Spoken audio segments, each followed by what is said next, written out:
Magandang araw mga kadayo.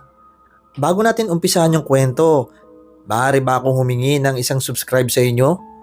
Malaking tulong po ito para sa mabilis na pag-grow ng ating channel at para mabilis din tayo ma-hit ang 1,000 subscribers. Yun lamang po mga kadayo. Maraming salamat po sa inyong lahat. Mga kadayo, ako si Ariel. Pamilyado na sa ngayon. Tubong Negros. Isang kwento ang ibabahagi ko sa inyo tungkol sa lola kong napakabait. Pero may tinatago palang kaalamang itim. Sir Bon, galing ako sa broken family. 3 kaming magkakapatid at naulila agad dahil sa magkasunod na aksidente. Parehong na aksidente sa sasakyan ng magulang ko. At pareho nilang kasama ang kanilang mga bagong partner sa buhay. Habang kaming 3 magkakapatid ay nasa poder ng lola ko. Halos doon na nga kami lumaki dahil buhay, binata at dalaga ang magulang namin. Marahil ay parusa na rin sa kanila ang nangyayari dahil pamilyado na silang lahat. Pero mas pinili nila ang makiapid sa hindi nila asawa. Wala naman kaming sama ng loob sa kanila. Dahil lahat ng kakulangan nila, pinupuno ito ng lola namin.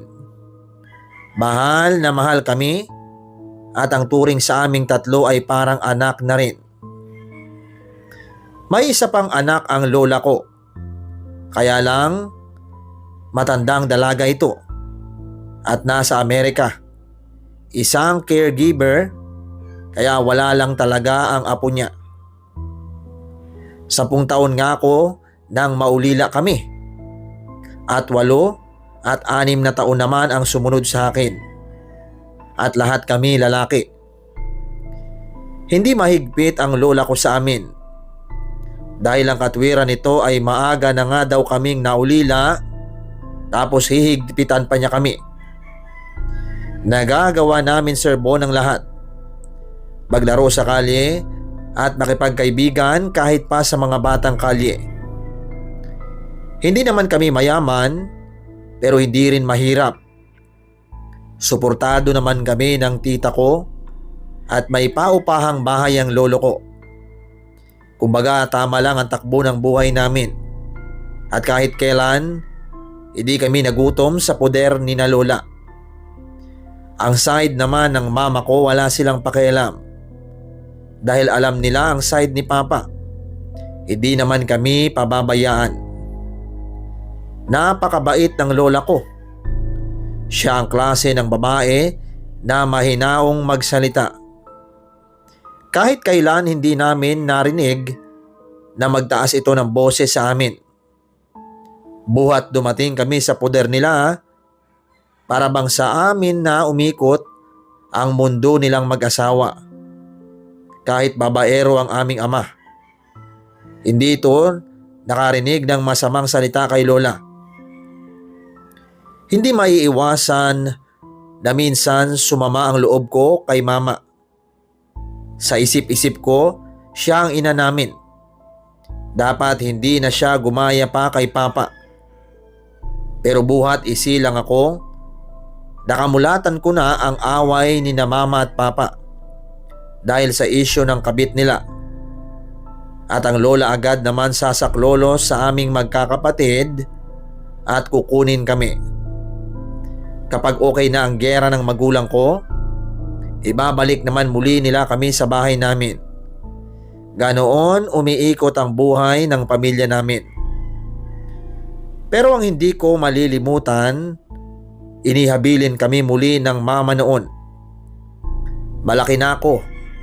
Tandang-tanda ko pa ang lahat. At nauunawa ko na rin ang nangyayari.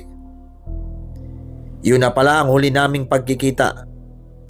At maging ang papa, hindi man lang nakapagpaalam sa amin. Nabalitaan na lang ng lolo na naaksidente ang papa. Kasama ang kabit nito. Parehong dead on arrival sa ospital. Hanggang mailibing ang papa, hindi na nagpakita pa si mama.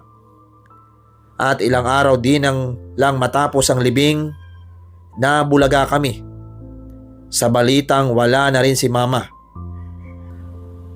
Aksidente din sa sasakyan ang kinamatay nito, kasama rin ang kanyang kabit. Buhay pa daw ang mama nang dumating sa ospital, pero ilang oras din lang ay binawian na rin daw ito ng buhay. Litong-lito man ako kung bakit nangyari yun, pero wala naman akong magagawa. Ako ang panganay at saksi sa lahat, habang hindi pa nauunawaan ng dalawa kong kapatid ang realidad. Sabi nga ng lola, hindi dapat tumigil ang buhay namin dahil lang sa ginawa ng magulang namin na mali, at huwag daw naming gagayahin.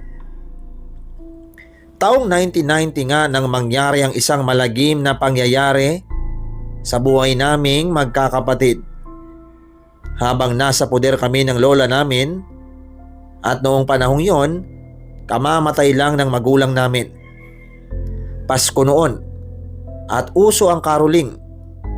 At dahil ang lola maluwag sa amin, ang dalawa kong kapatid nagpaalam na mangangaroling daw sila. Pinayagan naman sila ng lola dahil ligtas naman ang lugar namin. Tsaka magandang mangaroling sa kahabaan ng street namin dahil mayayaman ang mga kapitbahay namin. At ayaw ni lola na hindi namin mararamdaman ang Pasko. "Huwag lalayo ha! Kayong dalawa, babalik agad. Ariel, ang dalawa mong kapatid, tignan mo ha! At ako'y may niluluto."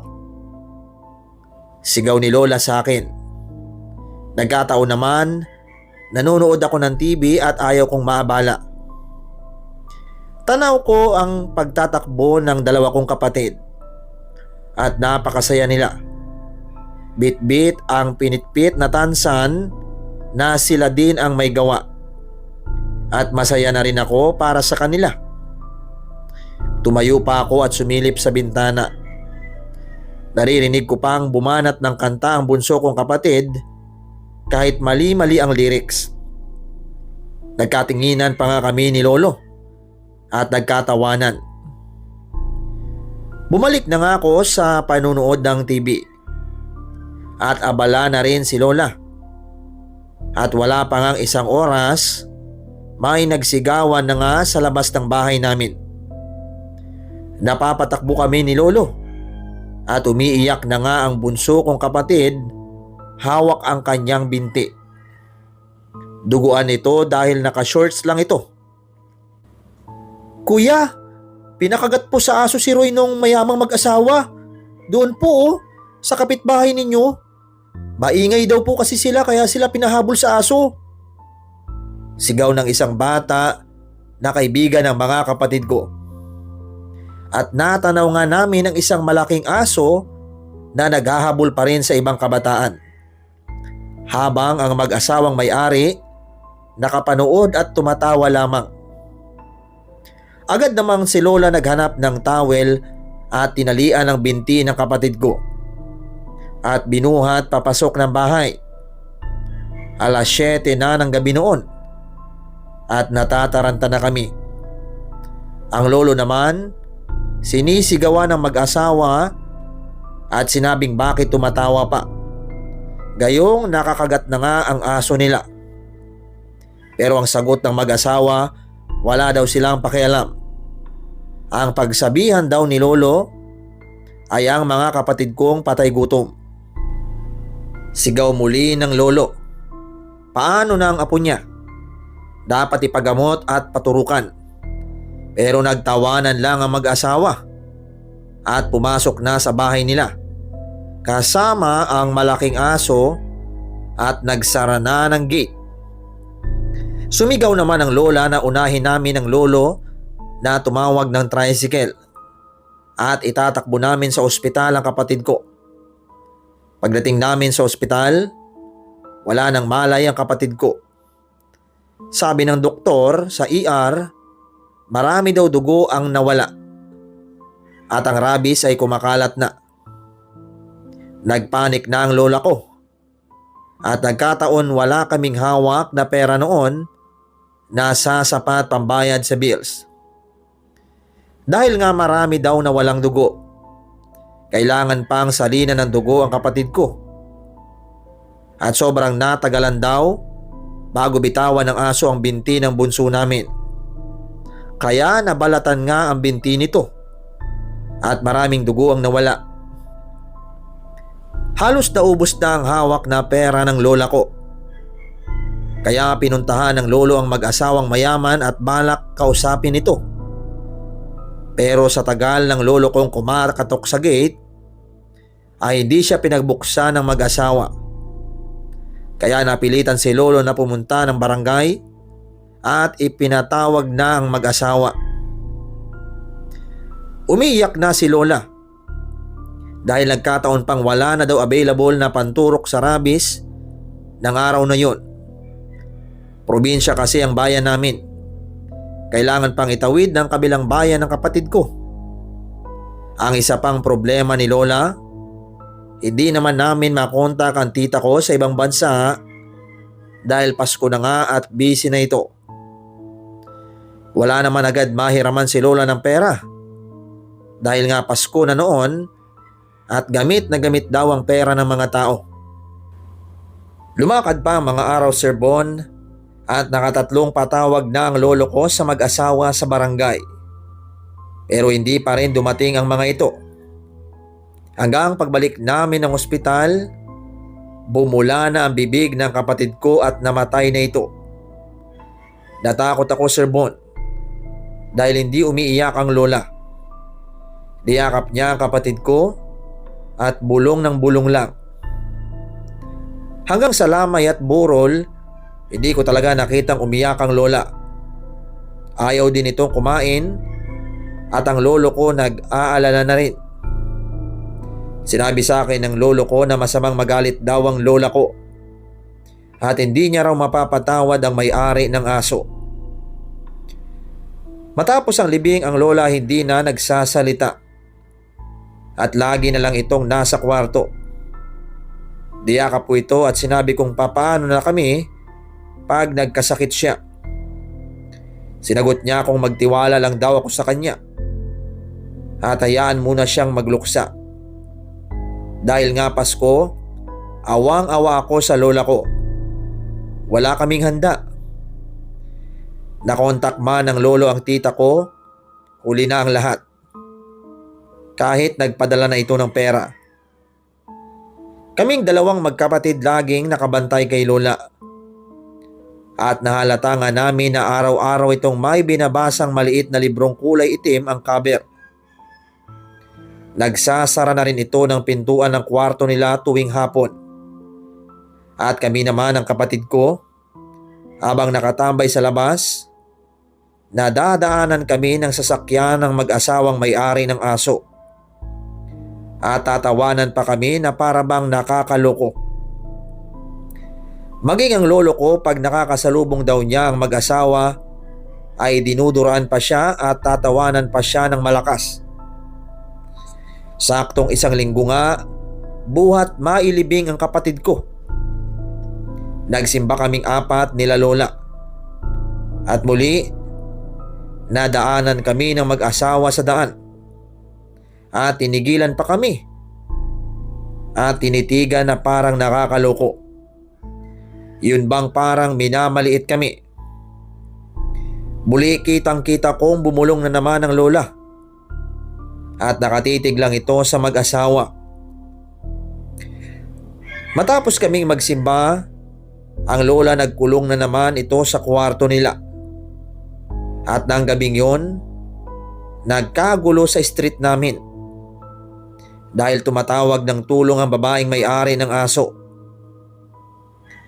Dahil naman sa kanilang ugali, wala silang kaibigan sa mga kapitbahay namin. Walang may gustong tumulong sa kanila. Kahit sumisigaw pa ang babae. May sasakyan nga sila, kaya lang walang magdadrive dahil sumusuka ang lalaki at nahihirapan ng lumakad. Hanggang may tumawag daw sa barangay at tumawag ng ambulance ang mga tanod. Kwento ng tanod kay lolo. Pagdating ng ospital, wala namang makitang sakit ang mga doktor. Kaya pinauwi na ulit ang mag-asawa. Kinabukasan, gano'n na naman ang nangyari. At malala na ang pagsuka nito dahil may kasama ng dugo.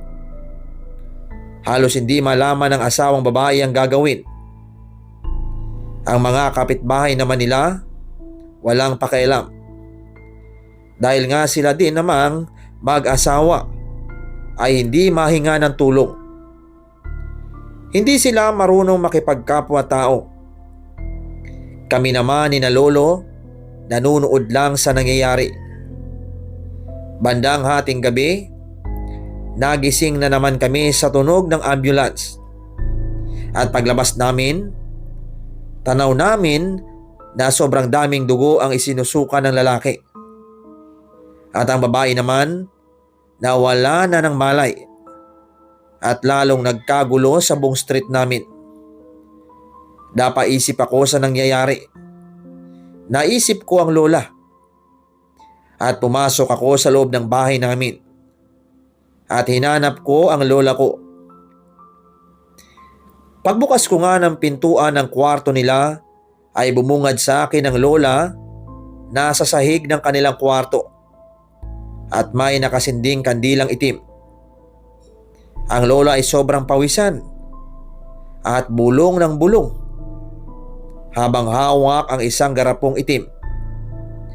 May mga papel ito sa loob at parang alam ko na ang nangyayari. Hinila naman ako ng lolo ko palabas ng kwarto dahil nagbalak akong patigilin na ang lola ko. Sinabi nga ng lolo na hayaan ko na daw ang lola. Buhay daw ang inutang, buhay din daw ang kabayaran. Alam pala ng lolo ko ang ginagawa ng lola ko at iginanti pala ng lola ko ang kapatid ko. Ewan ko ba, Sir Bon, parang pumabor na rin ako sa nangyayari at sa resulta ng ginagawa ni lola. Ilang araw pang lumipas, tanaw namin na inilabas na ng ospital ang lalaki at stroke na ito at hindi na makakalakad. Habang nakatanaw ako, biglang nagsalita ang lola ko. Nasa likuran ko pala ito. Ayaw ko sanang gawin, apo. Pero sobra na ang ginawa nila sa kapatid mo. Niyakap ko ang lola at sinabi kong tama na. At sinabi niyang hanggang nahinga pa daw ang mag-asawa, hindi pa siya tapos.